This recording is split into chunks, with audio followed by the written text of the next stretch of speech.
my legs, well, my quads are freaking destroyed from yesterday. That was good. That was yeah.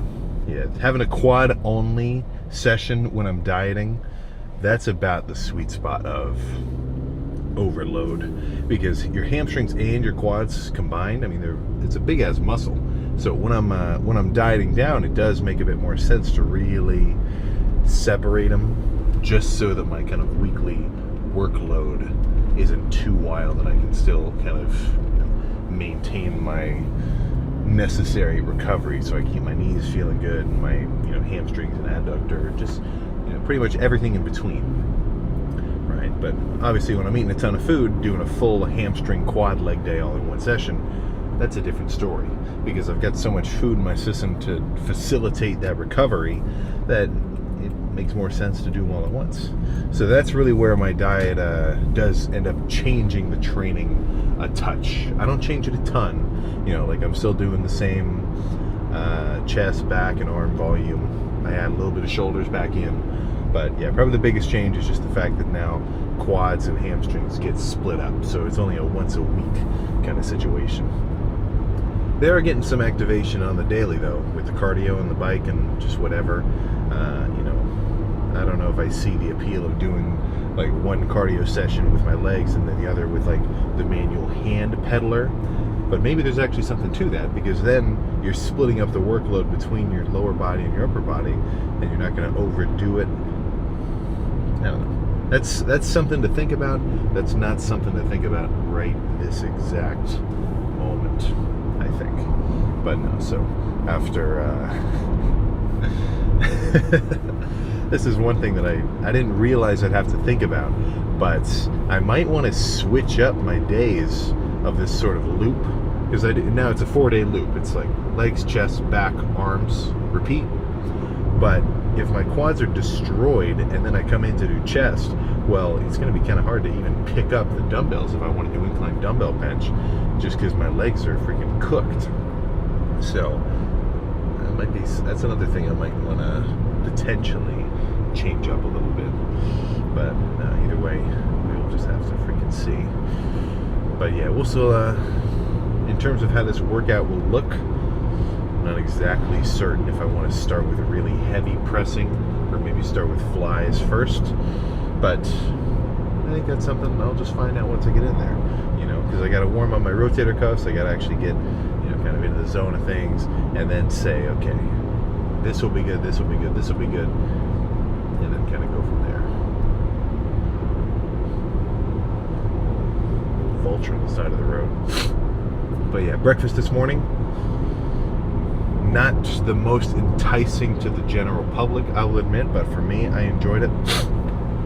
One can of canned chicken, which is getting a little bit of hate. Preservatives, salt, sodium levels.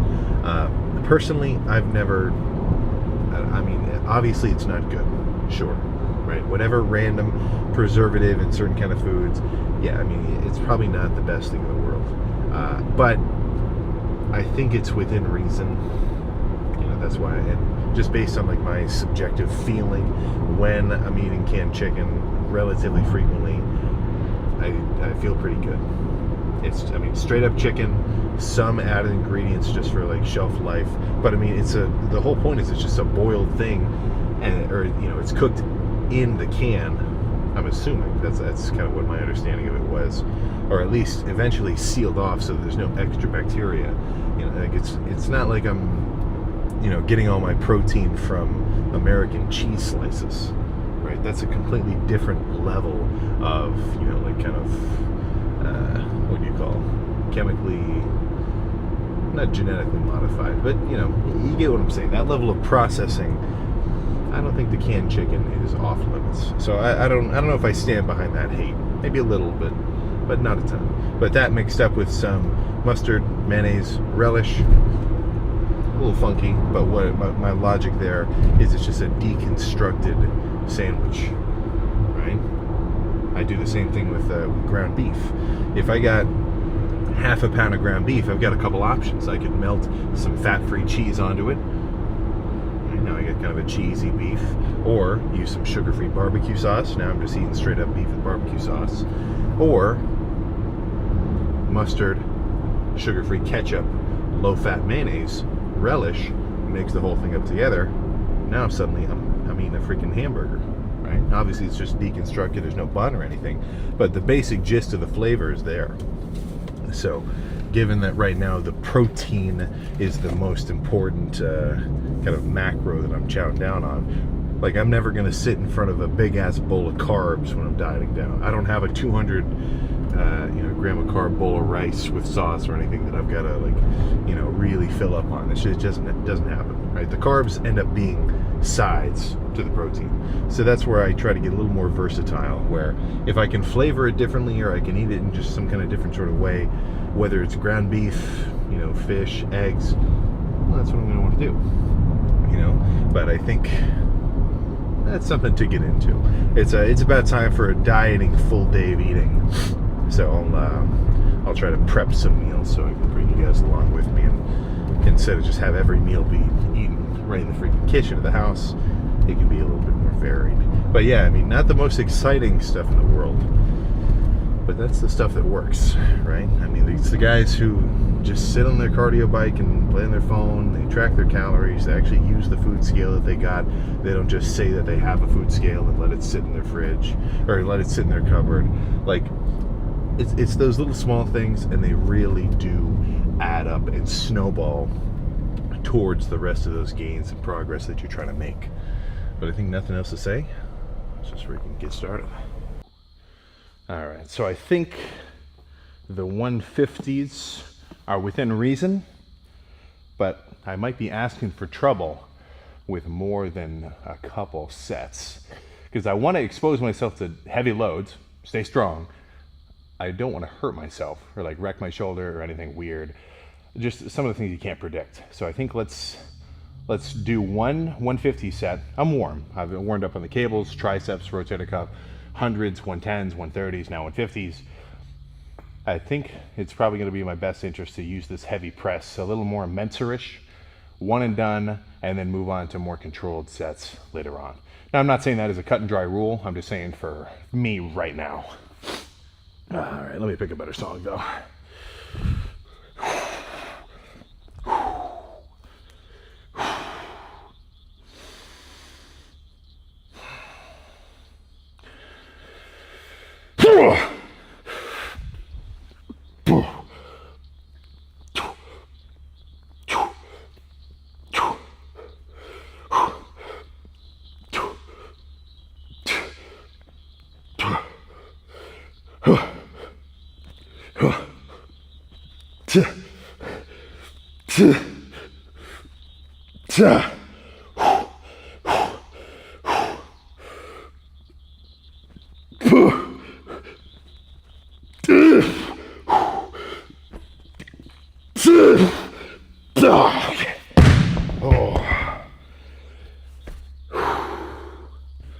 Okay.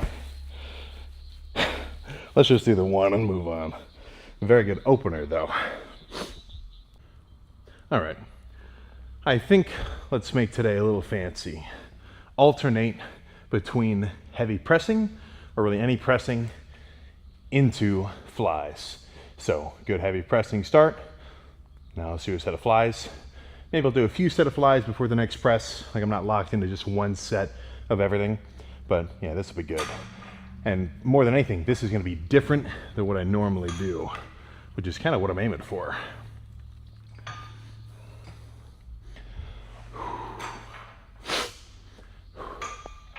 Yeah. Yeah.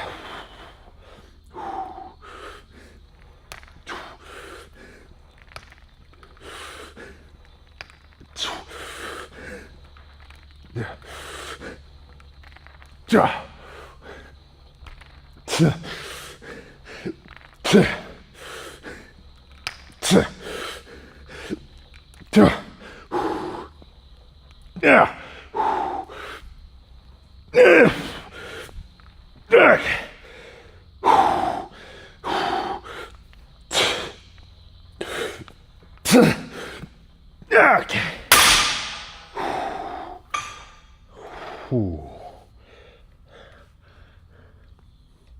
Let's hit a press, but I am going to come back to this.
Okay.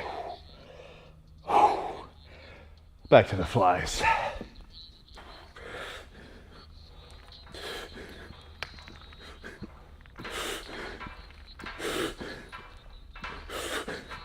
Yeah.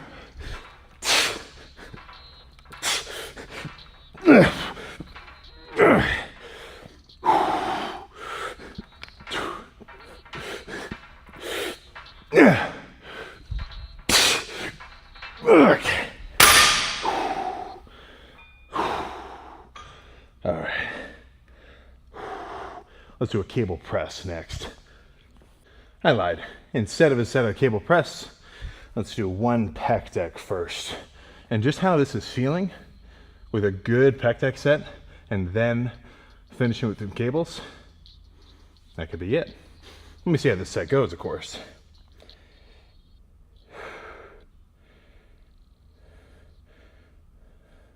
That is if I can get a good song going.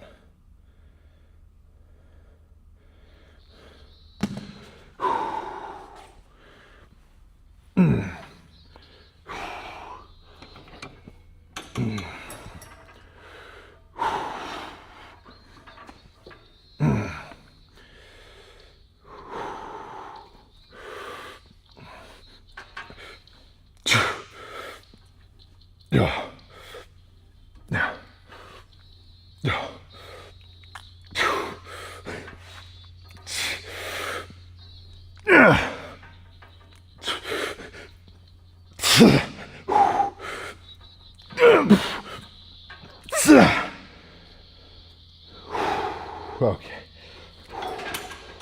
let's go finish this off. This is going to be a reverse of what I've just done before, where instead of starting with flies and finishing with some presses, this one's going to start with presses and then finish with lighter squeezing flies. And just based on pumped levels, fatigue levels, burning levels, let's say we're getting close to the end. I think this is going to be it, as long as it's a good set.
Okay.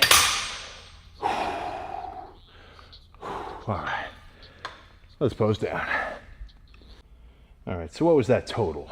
Dumbbell, cable, no. Yeah, dumbbell, cable, machine, cable again, pec deck, cable finisher, I'll have to add up all the sets at the end, do a little bit of a set accounting. But guess what? Does it exactly matter what it was if we know what it added up to?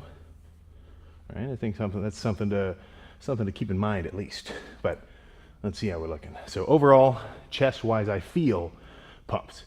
Like I can, even just bringing my hands this close, I can feel my chest kind of starting to run into itself, which is like that squeezing feeling I want at the bottom of every wild press.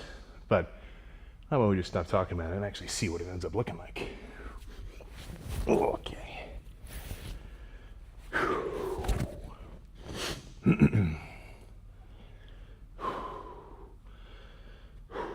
I can crank that down a little. There we go.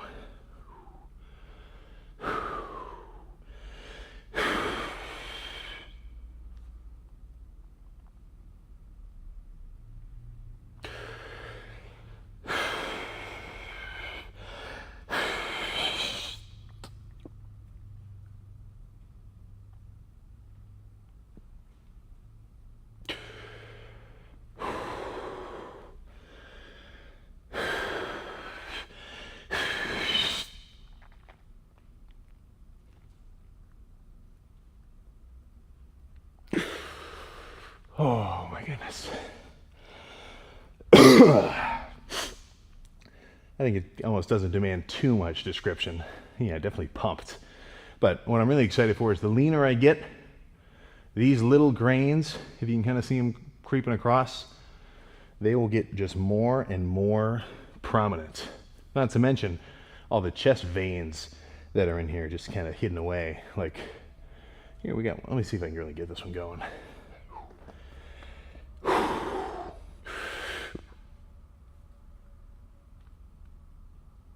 Oh, goodness. A little bit.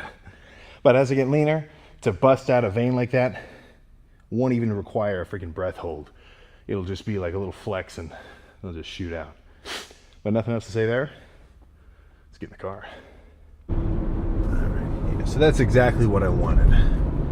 In the gym, energy in the gym. I guess obviously I was going to be in the gym, but good energy, good pump. Now I get to go home, eat some stuff, chill, and get ready for back tomorrow. But yeah, that was solid. That's yeah. I tell you something. There aren't a ton of things that are in your complete control. But if you got your workout, you know what you're hitting at 5 o'clock or at 6 o'clock or whatever o'clock, and you're gonna bring it. And you're doing something because you want to do it, you're motivated to do it. It's hard, but you get to reap the benefits. Well, guess what? I probably couldn't describe a better situation, And we always talk about how, like, the gym will teach you lessons. Like you're gonna really learn discipline, consistency, everything else. I think the biggest part, in terms of a mental takeaway from actually starting to work out, or I mean, not even just work out, but actually like picking something and saying, I want to get better at this. I want to work and improve at this specific thing, which in our case right now, we're talking about working out. Well, it just gives you this like tangibility on your impact, at least on your own life, where shit, man, things are changing. I'm bigger than I was before. I'm leaner than I was before. And not magically, it's because I've been doing XYZ very consistently for the last 6 months, 8 months, 12 months, year, 2 years, whatever. Like, it's, it's almost like proof you're freaking alive, man. Because it's something that you're going after because you want it, right?